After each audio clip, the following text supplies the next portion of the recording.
예, 오늘의 시황 브리핑 시작하겠습니다.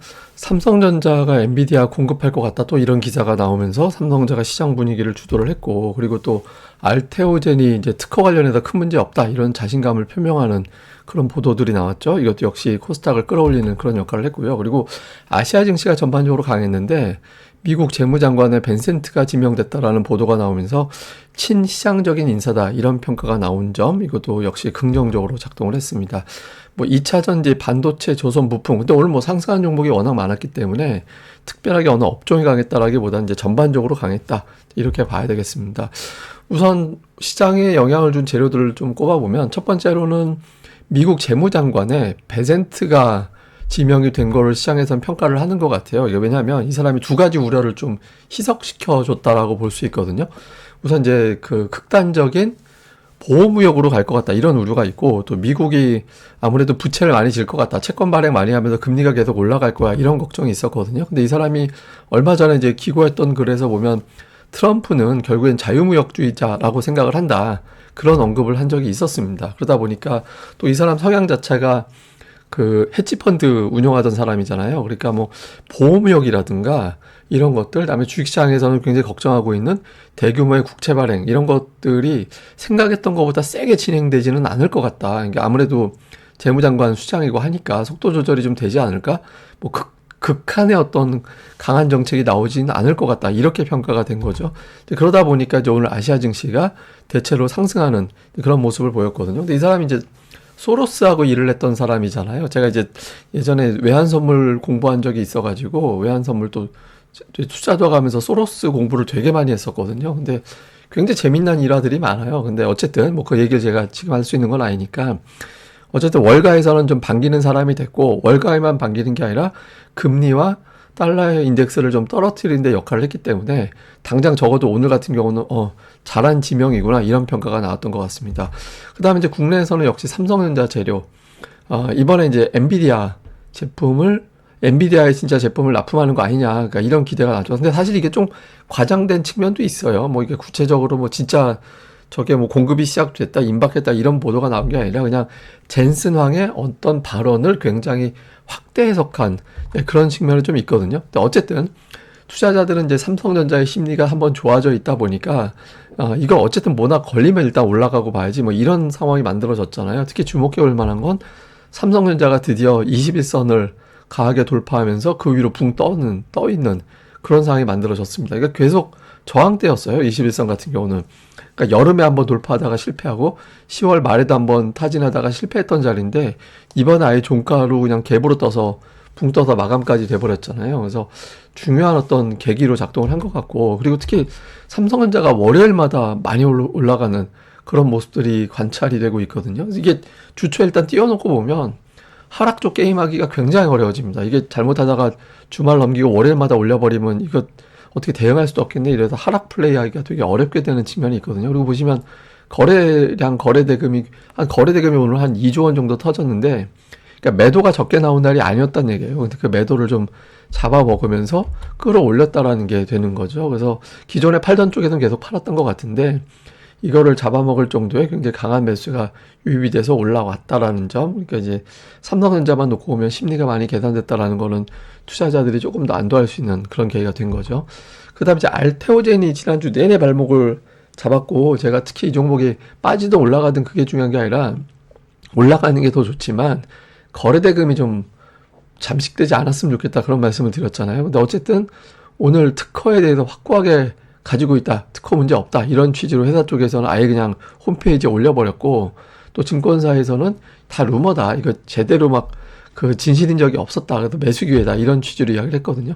그러다 보니까 주가가 이제 강하게 반등을 하면서 121선 회복이 됐고, 그리고 이제 특히 거래대금을 저는 주목을 했는데, 사실 이것도 거래대금이 적은 건 아니었어요. 뭐 7,500억 가까이 나왔으니까. 근데 지난주에 전체 코스닥 시장의 거래대금의 5분의 1이 알테오젠이었잖아요. 근데 지금은 이제 10분의 1 정도로 됐죠. 그러니까 여전히 많긴 합니다. 그러니까 5천억 원 이하로 더 떨어져야 되는 거긴 한데, 어쨌든 올라가는 것도 시장엔 도움이 됐지만 거래대금이 지난주 대비 절반 정도로 떨어져 주면서 조금 더 시장에서는 좀 긍정적인 분위기, 지수도 올려주고 거래대금도 안 잡아주니까 이제 되게 좋은 거죠. 그 다음에 이제 주목할 만한 거는 휴전 이야기가 또 나왔거든요. 그러니까 오늘 대형주 이야기, 그다음에 미국의 재무장관 지명자, 여기 하나 더 더하자면 중동 쪽에서 좀 휴전될 것 같다. 한 60일 정도 한정되는 휴전이 일단 진행될 것 같다라는 보도가 나왔거든요. 그래서 이런 것들이 막 겹치다 보니까 미국의 국채 금리가 막 4.5% 향해 가는 거 아니야 이러고 있었는데 4.33%까지 떨어졌고, 원달러 환율도 아직은 뭐 1,400원 정도긴 합니다만은 잘하면 1,400원대 피크치고 좀 돌아설 수 있을 것 같다, 이런 기대감이 자극이 됐죠. 근데 이게 환율이 되게 중요한 게 1,400원은 우리나라에서 굉장히 중요하게 보는 레벨이에요. 왜냐면 우리나라 기본적으로 달러가 들어오는 나라잖아요. 그러니까 수출을 많이 하는 나라니까. 그리고 또 상반기를 놓고 본다면 주식은 팔았지만 채권은 외국인들이 매수했거든요. 그러니까 뭐 금융시장으로 봐도 외국인들이 달러를 더 많이 들여다 놓은 그런 상황인데, 근데 만약에 1,400원 넘어가서 쭉쭉 밀고 올라간다 그러면은 우리가 모르는 대단한 악재가 있구나, 이렇게 해석이 될 수 있거든요. 근데 보통은 1,400원 넘어가면 그 위치에서는 이제 금융시장이 안정이 되곤 했는데, 만약에 그런 전제라면 1,400원 넘어가고 나서 한 2, 3주 정도 있다가 외국인들이 매수로 돌아서는 그런 경향성이 있었거든요. 그래서 지금이 이제 그런 흐름이 나오게 될지. 근데 이 전제 조건은 환율이 여기가 정점이다라는 게 나와줘야 돼요.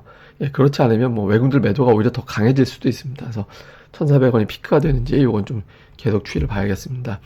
특징적으로는 오늘 주의 깊게 본 게, 삼성전자가 저렇게 올라가는데 하이닉스가 빠져버리면 이제 그러면은 엔비디아 관련해서 이거 가지고 또 하나는 롱, 하나는 숏 이렇게 갖고 놀 수도 있었잖아요. 근데 다행히 이제 하이닉스는 빠지진 않는 그런 모습을 좀 보였고, 그다음에 2차 전지가 지난주 은근하게 제가 레간자라는 표현을 했습니다만 은근히 올라오다가 오늘도 또 올라서 6일 연속 양봉.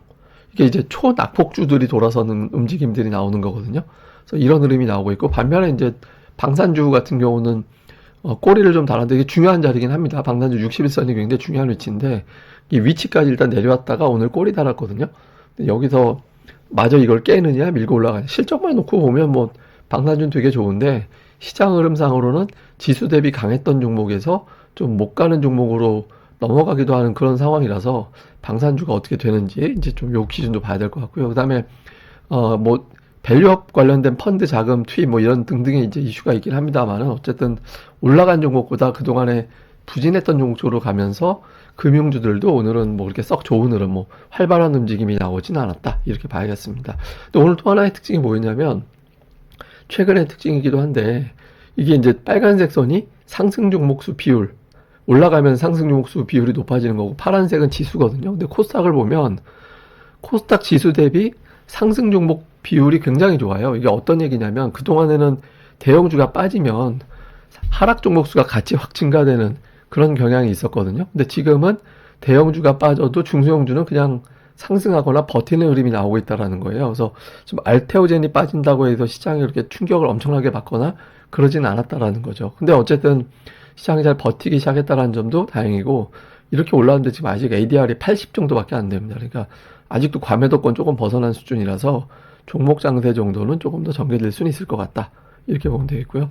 다음에 이제 수급에서는 오늘 외국인들이 이제 매도인데, 동시효과 전까지는 매수였거든요. 근데 오늘 그 MSCI 리밸런싱이 있는 날이라서 동시효과의 그 대량 거래가 터졌어요. 그래서 오늘 뭐 이렇게 종목별로 외국인들의 종목을 그렇게 의미를 부여하기는 좀 애매합니다. 그래서 오늘 막 매수 매도가 막 13조 원 잡힌 거는 뭐 시장의 거래가 엄청나게 증가됐네, 이런 의미보다는 그냥 MSCI 리밸런싱이 있어서 포트폴리오가 재편되는 과정에서 매수 매도가 활발하게 일어난 날이라서 뭐 외국인들 매매는 그냥 그런가 보다 하면 될 것 같고, 근데 외국인들이 좀 아쉬운 건 선물을 장중에 7,000계약까지 샀다가 되게 많이 줄였거든요. 그래서 오늘 지수 올라간 게 좀 단기적으로는 오버한 것 같다. 그래서 이제 조금 속도 조절도 필요할 것 같은데, 이런 생각도 하는 것 같아요. 그러니까 시장이 쭉쭉 올라간다라는 느낌보다는 일단 올라가되 연속적인 상승보다는 그때그때 눈치 봐야 돼. 그러니까 이런 식의 생각을 아직까지 외국인들은 하는 것 같습니다. 자, 주요 종목으로는 오늘 앞서 말씀드린 대로 리밸런싱이 있었던 날이기 때문에 뭐 무슨 매수 매도 이렇게 의미 두기는 좀 그렇긴 합니다. 근데 어쨌든 방산주라든가 뭐 2차 전지, 네이버 이런 것들을 좀 담았고, 근데 방산주 중에 또 일부는 팔고, 그러니까 그 내에서 좀 엇갈리는 그런 모습을 보인 게 특징이었고요. 기관 같은 경우는 뭐 삼성전자, LG에너지솔루션, 셀트리온, 하이닉스, 현대차인데 보시면 그냥 시가총액 상위 담은 거예요. 예, 그냥 시가총액 상위를 고르게 담았다 정도 보면 되고, 매도 쪽은 대부분 보면 약간 방산 쪽 또는 하여튼 이런 뭐 현대로템, LIG 넥스원, 한국 항공우주, 한국 한화 에어로스페이스 등등의 어떤 방산 쪽이 좀 많았잖아요. 그래서 방산 팔고 시가총액 상위 쪽에 좀 집중하는 그런 모습을 보는데, 근데 어쨌든 오늘 뭐 금융투자가 매수한 날이라서 이런 날은 그냥 시가총액 상위 종목이 매수로 잡히거든요. 근데 아마 12월까지는 계속 매수 우위를 보일 가능성이 높습니다. 그러니까 배당 받으러 들어오는 때라서 그렇게 잡힐 가능성이 높고요. 그다음에 외국인들이 코스닥 쪽에서는 알테오젠하고 리카켄바이오를 팔고 HLB와 에코 사고, 그다음에 이제 2차 전지, 엔터주 뭐 이런 거, 그러니까 아주 묵직한 제약바이오 팔고 그 아랫단에 있는 제약과 엔터주 이런 것들, 2차 전지 이런 것들을 좀 담았고요. 기관 투자자들은 뭐 YG는 팔고 JYP하고 뭐 이런 종목군들은 SM은 매수해서 이제 업종 내에서도 좀 엇갈렸는데, 뭐 반도체도 그렇고 2차 전지도 그렇고 하여튼 업종 내에서 골라서 담는, 예, 좀 골라서 선별적으로 담는 모습을 보는데, 근데 기존에 매수하던 거 있잖아요. 뭐 그 제약, 반도체, 엔터 요 흐름을 크게 깨지는 않는 그런 모습이 아직까지는 이어지는 것 같습니다. 자, 총정리 좀 해보면 벤센트 지명 효과가 좀 이어질 거냐, 이제 요 흐름, 이게 미국 시장에서는 여기에 이제 어떤 업종이 반응을 하는지, 그러니까 워낙 친시장, 이 사람이 근데 되게 독특해요. 그러니까 이 사람이 독특한 게 그 기부금 이런 거는 지금의 이제 미국 민주당 이런 쪽에도 기부금을 더 많이 낸 사람이거든요. 그래서 이제 공화당 내에서 약간 거부감도 있는 사람이긴 한데, 근데 또 이제 트럼프하고 또 가깝다 이런 평가도 많이 받고, 또 이런 이야기들, 트럼프를 좀 우호적으로 평가하는 그런 이야기도 많이 했던 사람이잖아요. 근데 하여튼 소로스 얘기하면 되게 재밌는, 제가 비하인드를 많이 알고 있어서 해드릴 얘기가 많은데 그건 뭐 나중에 시간이 되면 하고, 어쨌든 중요한 건 여기서 어떤 업종이 반응을 할 거냐. 그러니까 재무장관이 나왔기 때문에 어떤 정책적인 불확실성은 또 있긴 하지만 이제 종목별로 화답하는 종목이 나올 수 있거든요. 그럼 좀 첫 반응 종목 볼 필요가 있고, 그다음에 특히 이제 국채금리와 달러 인덱스가 정점이 된다라면 우리 증시에는 좀 긍정적인 영향을 줄 수도 있죠. 요 흐름. 그다음에 시가총액 1위 종목들이 일단 위기에서는 벗어나긴 했는데, 뭐 아직은 뉴스에 1위 1비하는 상황이긴 합니다. 근데 외국인들이 아직 매수를 안 해주고 있거든요. 그러니까 이런 구도가 어떻게 돌아가는지. 그 다음에 이제 낙폭주들. 그러니까 엔터주가 초장기 낙폭주였는데 돌아갔죠.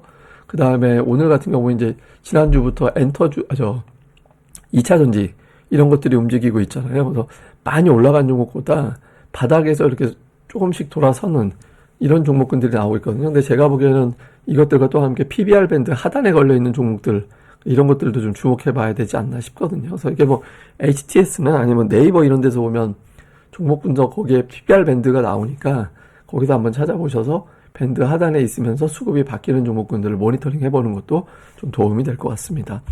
이거는 이제 제가 어젠가요? 오늘이구나. 오늘 텔레그램에서 보내드렸던 자료긴 한데, 코스닥이 3분기 연속 하락 중이거든요. 근데 되게 독특해요. 이번은 2002년 만에 3분기 연속 하락한 게 2번이 나온다라는 거는 굉장히 이례적인 건데, 어쨌든 역대 제일 많이 하락한 거는 그 미국의 금융위기 터지던 시기, 그때 5분기 연속 빠진 적이 있거든요. 예, 그리고 있었고, 근데 이게 지금 보시면은 4분기 이상 연속해서 빠지는 거는 대부분 다 금융위기 비슷한 거 터질 때예요. 버블이 터지거나. 근데 지금은 이제 그런 단계는 아니잖아요. 그러니까 이론적으로 보면 이번 분기 후반부터 다음 분기에는 시장이 돌아설 가능성이 높다, 이런 주장도 나올 만 하거든요. 그래서 지금 그렇긴 한데, 또 제가 오늘 여기에 첨부는 안 했습니다만은 분기 차트, 코스닥의 분기 차트에서도 굉장히 중요한 지지선까지 내려와 있긴 하거든요. 그래서 이제 돌아서긴 해야 되는데, 이게 워낙 뭐 정치적인 상황이라든가 이런 것들이 좀 변수가 많아서 실제로 그렇게 되는지는 알 수는 없죠. 근데 어쨌든 적어도 통계적으로 본다면 좀 많이 빠져 있는 상태에서의 실적 좋은데 뭐 그냥 수급 때문에 빠진 종목이라든가 이런 것들은 좀 점검을 해볼 필요가 있다, 강화해볼 필요가 있다, 이렇게 이제 봐야 될 것 같습니다. 예, 또 자세한 건 제가 또 이후에 또 그때마다 데이터 전달해 드리겠습니다. 뭐 시장이 엄청 좋아진 것 같지는 않고요. 그거보다는 그냥 예전보다 맷집이 좀 생겼고, 호재 이전보다는 반응을 잘한다 정도로 우리가 보면서 종목 쪽에 조금 더 집중해 보시는 게 좋을 것 같습니다. 예, 감사합니다. 저는 다음에 뵙겠습니다. 이 방송 구독하기와 좋아요, 예, 꼭 부탁드립니다. 감사합니다.